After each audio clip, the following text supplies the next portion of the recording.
Well, good morning everybody. Probably not morning where you are at the moment, although if it is morning I'm not going to judge.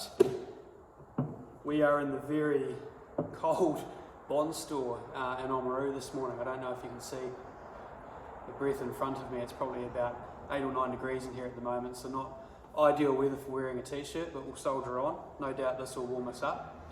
So this morning we're going to be tasting the Oamaruvian. This is an incredibly special whiskey, probably my favourite whiskey that we've ever done, which is saying a lot because we've put out some very beautiful whiskies over the years. I'm a lover of New Zealand red wines and whiskey, so this combines the two.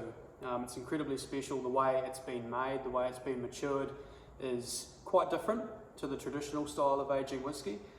It is a double wood, and that name is synonymous in the whiskey industry with whiskies that deliver a huge amount of flavour, and this one is no different. So the Oamaruvian, upon opening, is really quite something, and this one that we're about to taste here was bottled in November of 2018, so it's had a little bit of time in the bottle, and wow, it's like, almost for me, it's like opening a box of raisins. You just get this huge, sweet, fruity Christmas cake aroma hitting you on the nose, and as soon as you pour it into the glass, you know you're in for something special. The depth of colour in this whiskey really is almost unlike anything I've ever seen.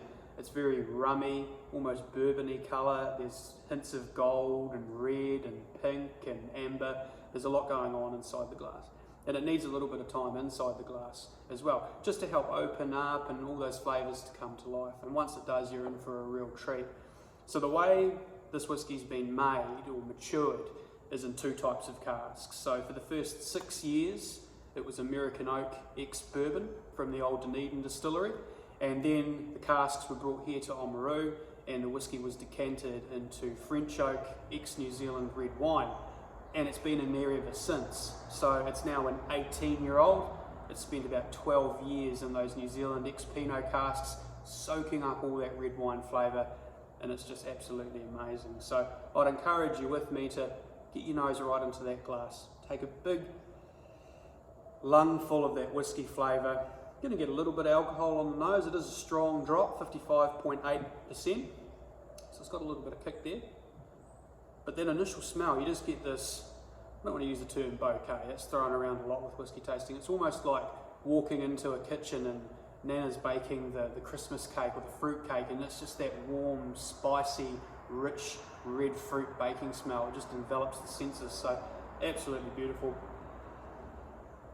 And then of course the taste. So we're going to have a little try of that now.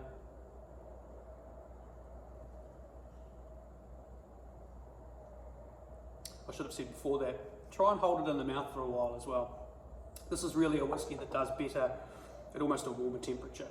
Like most whiskies, on ice they can lose a little bit of their profile. This one's no different. Definitely hold it in the mouth for a while. Let it expand across the tongue, let it envelop the palate, get all of those flavours working, and you'll just get an absolute treat for the senses. So it is quite a sweet whiskey, but it's got those strong, rich, again, red fruit flavours. We're getting strawberry, nutmeg, baking spices, almost plummy, brandy, sticky, toffee flavours coming through.